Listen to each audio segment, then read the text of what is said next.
Hey, ladies and gentlemen, welcome back to the channel. As always, it is Nick here, back to your daily crypto news and analysis. And today we're going to be talking about Hedera and HBAR, but let's dive into something very quick before we go fully in depth on this video. I wanted to start with this tweet here from Zepsi because this is one that I want to utilize as an example for everyone out there that maybe have, maybe have some doubts about Hedera, maybe have some doubts about HBAR as an investment vehicle, whatever. So first off, Zepsi is saying institutional adoption equals longevity. Each piece of institutional adoption news on Hedera is bullish for every project building in the ecosystem. Hedera HBAR is the layer 1 for institutions and retail alike. Now, listen. Us retail investors, we will psych ourselves out. We will self-sabotage great investments. I've seen it time and time again in this market. Maybe your token's not moving. Okay, I'm going to swap to this token. All of a sudden, boom, that token goes parabolic. And you're like, well, I'm jumping back into that right now. I'm going to miss out. And then all of a sudden, boom, you swap back over. That token crashes. I've seen it happen so many times in the space. Or we'll see somebody sell out of a token, go buy another one, thinking that, okay, well, that token's done. It's not going to do anything. You get some gains on that other investment. All of a sudden you sell and you're like, well, I'm not buying back into this token. I'm going to just, go into another token. While, guess what? The first decision of buying back into that first token that you sold out of, that would have been the right move. I've seen it. Like, everyone jumps around in this space way too much. When you park your money into an asset like HBAR, you are investing into a vision. The vision around HBAR to me is that this is a 100-year company. Hedera is a 100-year company, and the technology stack behind Hedera is so diverse. You also don't need to have a 200 IQ to understand that when you look at the GC list here, the GC list here is absolutely insane. These are some of the world-leading organizations that allow things to move, to allow things to process. ServiceNow, we've talked about them, 80% of the Fortune 500. FIS, accountable for 95% of the money in the world being moved. Like, these are giants. These are absolute giants. And I'm telling you, we will still have retail go and look at Hedera and say, you're getting dumped on by the token unlocks, you're, this, that, the token's not going to go here, there, wherever. It was severely underperforming back in 2021, so why should I buy it now? Like, we are self-sabotaging. You need to zoom out. You need to understand what is happening here with Hedera, what they are focused on, what they are doing. Like, this is a game changer for the entire space of crypto. And I will focus on Hedera and HBAR going forward continuously because I do believe in the vision behind Hedera and utility and HBAR itself. Like, HBAR as a token is allowing for a lot of the vision of Web3 to be realized in. And these are companies and institutional grade companies that are, sitting here building out the Web3 infrastructure on Hedera. And it's very exciting. Now, also, outside of that, Lumos Labs. So we do see here, we're excited to announce that following the great success of the first cohort from Lumos Labs, they're launching its second hatch, Web3 Accelerator for Indian Web3 developers looking to build in the Hedera ecosystem. With over 500 plus applications to Cohort 1, India showcased the immense power and potential of the Web3 ecosystem. We are happy to award $50,000 to each of the 3 winners and look forward to sharing their projects with the community soon. They'll also, again, distribute to $50,000 to each winner respectively in Cohort 2. Each shortlisted startup will go through a bootcamp phase to build or refine their dApps, get the chance to learn from leading industry players, and benefit from one-to-one mentor sessions, workshops, and more. We welcome builders across sustainability and refi, fintech, crypto, economy, and the metaverse. We're looking at themes including ESG reporting, sustainable debt markets / green bonds, institutional DeFi, love to see that, stablecoins, gaming, consumer engagement, social, DeFi, and beyond. I think that this is awesome. I really do think that a lot of what we are seeing here is accelerant growth within the ecosystem. And I've always said The ecosystem of Hedera does not sleep. I mean, like when you go over to the HBAR Foundation's Twitter page and you just scroll through the recent announcements, I mean, announcement after announcement, update after update, we are continuously seeing growth. I mean, it truly is something special. And I want you guys to understand that, like, you know, this is what you want to see.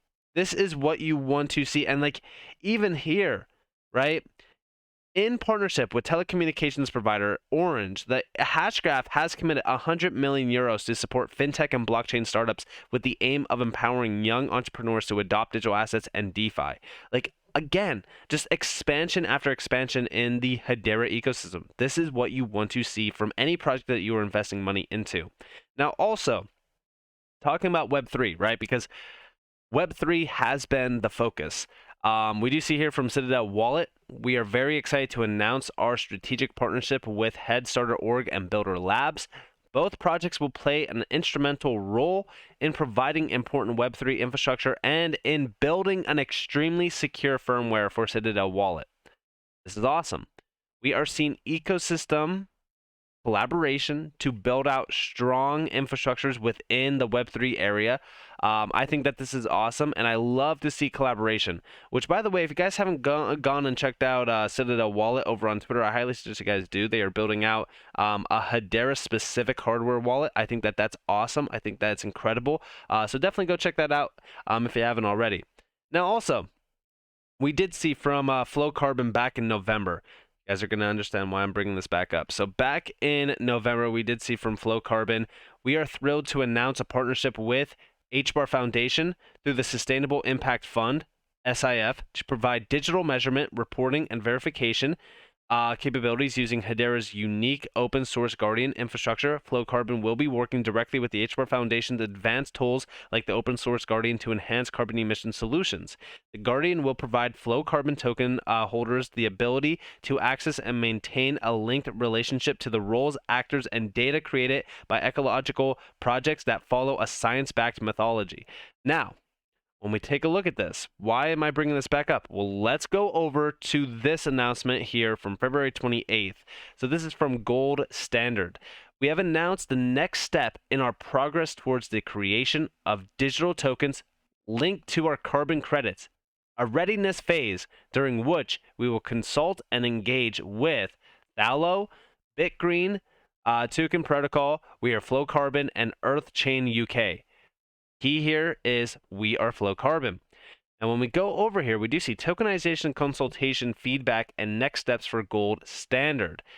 So we do see the announcement today. But down here, we do see in March, so this month, Gold Standard will initiate a readiness phase of a new model for digital asset creation integrated with the Gold Standard registry. In this phase, Gold Standard will conduct structured consultations with invited organizations from Web3 and other sectors to assess the suitability and completeness of potential new guidelines for the creation of digital assets, as well as engagement on the development of enabling software. This will include 5 Web3 companies, and those are those companies, invited on the basis of their active participation in the Gold Standard-led working group on digital assets for climate impact, which launched in August 2022 to explore best practice principles to leverage the advantages of DLT, as well as safeguards to avoid perverse incentives, double counting, or other risk. So this is awesome. Remember what I said, right? Tokenization, use cases like this is a game changer.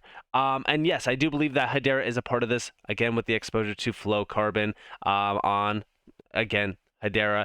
I think that with the Guardian is one that we've been focused on with Hedera, especially Hashgraph technology, because a lot of the use cases that are being built out on Hedera around this market, like Dovu, for example, are utilizing the Guardian. So this is awesome to see. I think it's great. And also, it takes me to the next step. So the shocking document from ANZ Bank. I know that you guys say ANZ or ONZ. I'm just going to say ANZ. But we do see from Robert Rees over here, he posted this, and this is CBA joins industry pilot to explore use cases for CBDC. This is from Com Bank. And initially, there's a few people that posted this actually. Sivo also posted this. Looks like not centralized, so Parabolic HBAR will be building on Hedera for RBA Info, DFC RC with these giants, Combank, ANZ, Canvas, DeFi, Manuva, MasterCard AU for CBDC pilot project. And you can check this all out from Rob Allen. So here's Rob Allen from Hedera Sustainable Impact. Delighted that the great team at Not Centralized were among the few selected to join the Reserve Bank of Australia's Central Bank Digital Currency Initiative. And even more delighted that they have chosen to build on Hedera. This is from Not Centralized. And then over here, this breaks everything down on what they are going to do. It also breaks down that they are working with some of the largest names out there, like ANZ, Manuva, Canvas, MasterCard, etc.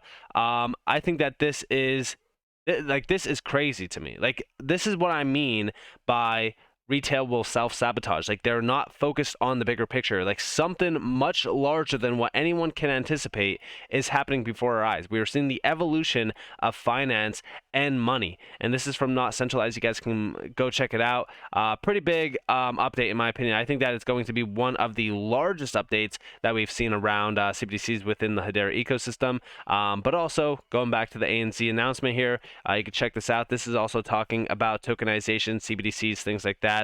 Mainly tokenization of carbon credits, super fund payments, offline payments, all that kind of stuff. These were the three main use cases that they were going to be practicing and piloting. But I think that this is pretty big, and we really kind of go back to the Australian dollar stablecoin, right? The Australian dollar stablecoin was the big announcement that we've seen. I don't know if you guys remember that announcement, but that was with the HBAR Foundation. This goes back to August 24th of last year.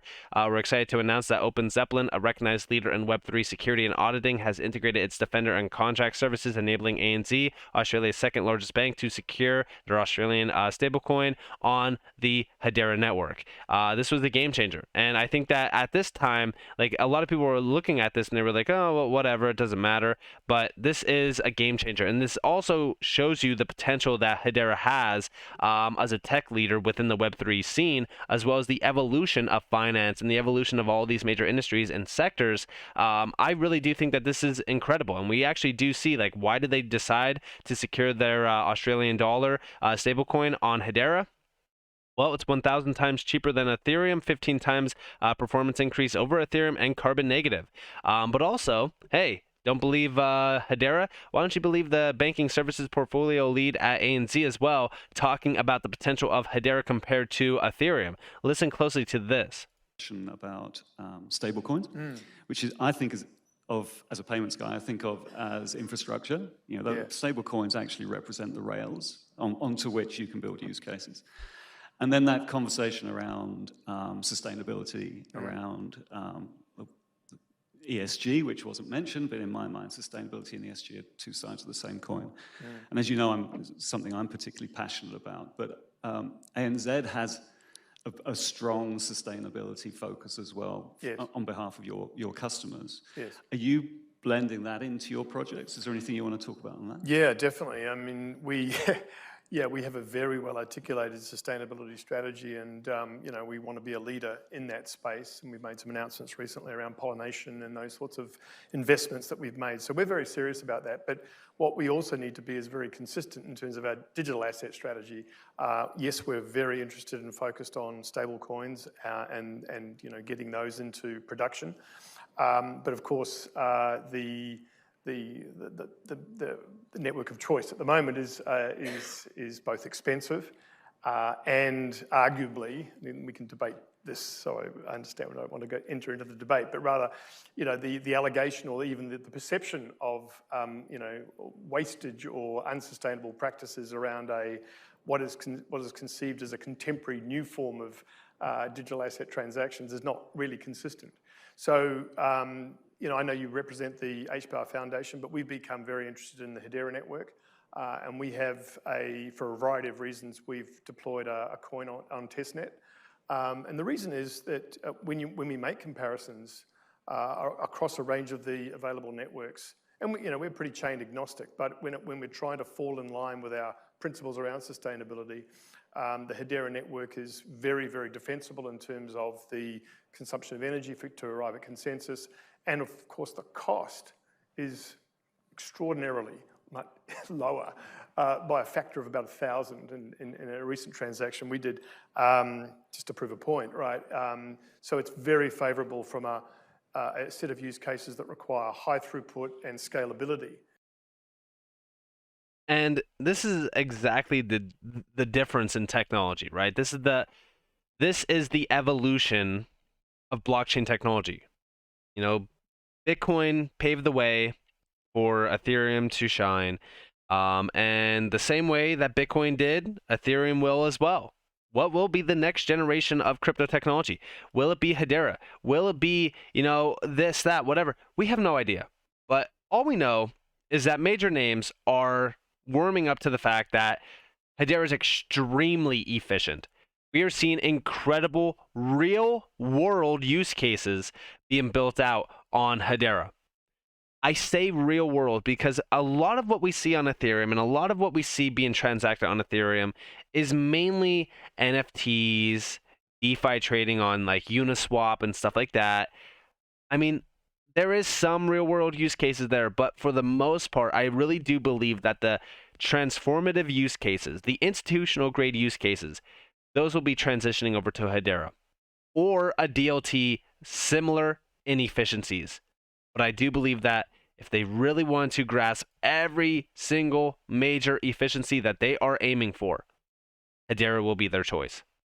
And this is an absolute game changer. This, to me personally, this announcement was much larger than anything else that we recently seen. And this is incredible to say the least. This is a huge announcement. So with that being said, I hope that you guys enjoyed this video. If you guys did, definitely leave a like, subscribe to notifications on if you guys have more free content. You guys are more than welcome to follow me on Twitter and join the free Discord down in the description below. Otherwise, I hope that you all have a beautiful day, beautiful night. If you guys are on this before, this has been Nick. Peace out, guys.